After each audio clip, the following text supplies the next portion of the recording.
Assalamualaikum warahmatullahi wabarakatuh. Alhamdulillahirrahmanirrahim. Kita pada kesempatan ini akan melanjutkan materi tentang malaikat ya masihan. Pada kesempatan ini kita akan bicara peranan malaikat terhadap orang-orang yang beriman.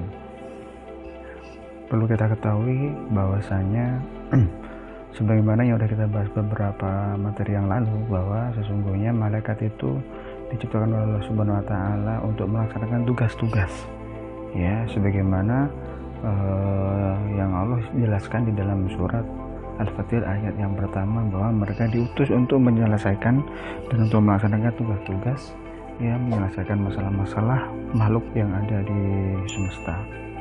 Demikian pula sebagaimana yang Allah jelaskan juga di dalam surat Al-Qadar, ya, bahwasanya di sana disebutkan malaikat ya itu mengurusi seluruh urusan manusia. Nah, pada kesempatan ini kita akan lebih spesifik bahwasanya malaikat itu punya peranan terhadap orang-orang yang beriman. Yang pertama adalah mencintai dan membimbing orang-orang yang beriman. Terkadang ya, atau sering ya, di dalam hati kita ada pertarungan, ya, ada pertarungan antara baik dan buruk.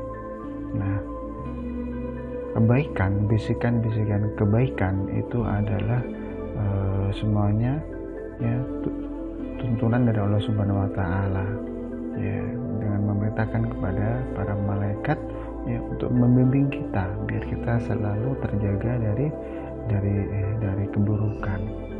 Nah, ini ya, jadi di dalam diri kita itu ada dua pertarungan besar, pertarungan setan dan pertarungan malaikat. Nah, yang kedua adalah malaikat itu bersolawat kepada Rasulullah Shallallahu Alaihi Wasallam. Innallaha wa malaikatahu yusholluna 'alan nabi ya ayyuhalladzina amanu shollu 'alaihi wa sallimu taslima.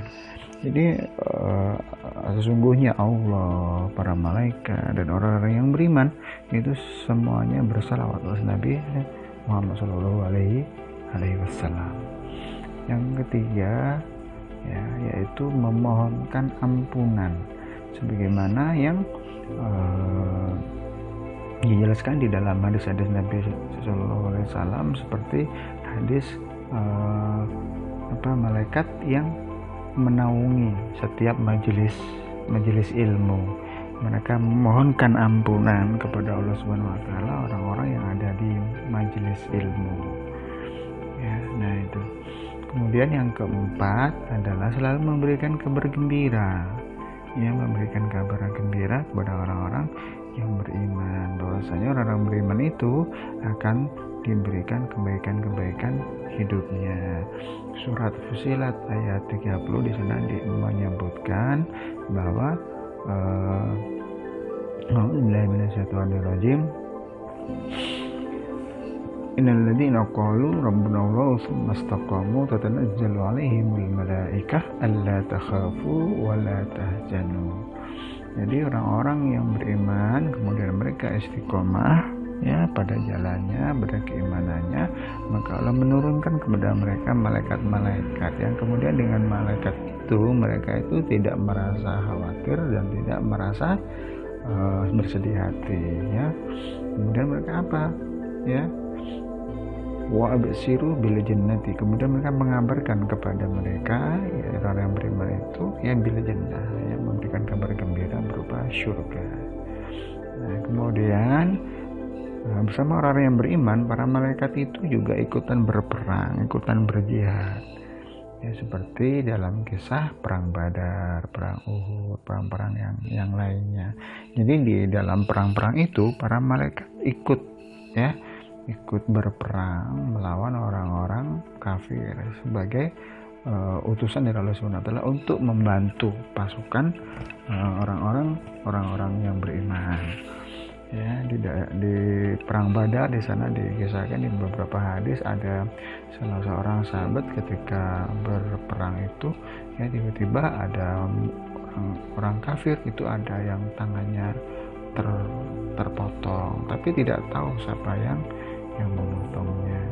Kemudian kata orang-orang kafir yang mereka melihat ada begitu banyak sekali pasukan yang berkuda berpakaian putih-putih, sedangkan orang yang beriman tidak melihat ya jumlah malaikat yang ikutan berperang. Ya, kalau disebutkan dalam hadis jumlah pasukan malaikat itu jumlahnya 1000. Ya, kemudian selanjutnya adalah menjaga dan menolong dari kesusahan. Ya, jadi malaikat itu juga ada Rasulullah Subhanahu wa taala berperan dalam menjaga orang-orang yang beriman, menjaga orang-orang yang baik, kemudian menolong mereka dari kesusahan.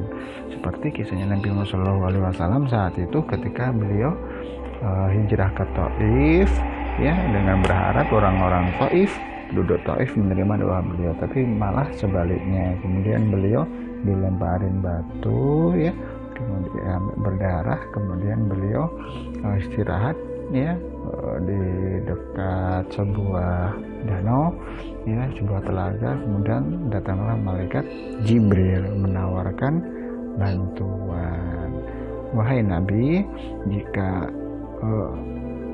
engkau mau ya, maka aku akan angkat gunung ya Ahsabin ini, kemudian aku timpakan kepada para penduduk Taif. Nah, seperti itu peranan malaikat terhadap orang-orang yang beriman. Nah, lalu kepada orang-orang kafir bagaimana?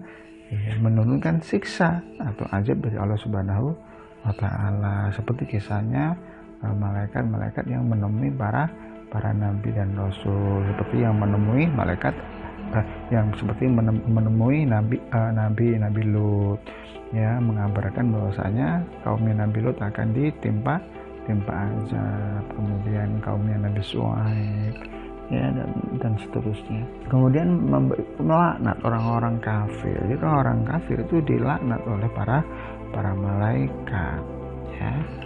Nah, ini kemudian apa lagi nih kalian? Malaikat terhadap alam ya. Malaikat ini juga punya peran terhadap alam semesta. Yang pertama ya, malaikat itu mereka memikul Arsy itu tempat bersemayamnya Allah Subhanahu wa taala. Itu dipikul oleh para malaikat yang jumlahnya sangat banyak sekali ya. Kemudian menjaga gunung-gunung agar gunung-gunung itu seimbang, sehingga bumi itu seimbang pula dan terjaga keseimbangannya ya. Kemudian mengatur urusan dunia dan alam semesta sebagaimana di dalam surat Al-Qadar ya. Selanjutnya mengatur hujan dan tumbuhan serta rizki. Nah, ini jadi yang mengatur hujan itu sudah dibagi-bagi oleh Allah Subhanahu wa taala dan mengatakan kepada malaikat para malaikat. Semuanya udah ada kadarnya masing-masing. Kemudian tumbuhan pun demikian ditumbuhkan, kemudian diberikan rezeki. Seluruh makhluk oleh Allah Subhanahu wa taala diberikan rezeki melalui para malaikat. Nah, itu jadi kita beriman itu tentunya tidak perlu khawatir ya, tidak perlu khawatir kalau tidak mendapatkan rezeki. Kenapa? Karena rezeki sudah ditentukan. Peranan malaikat ya, terhadap orang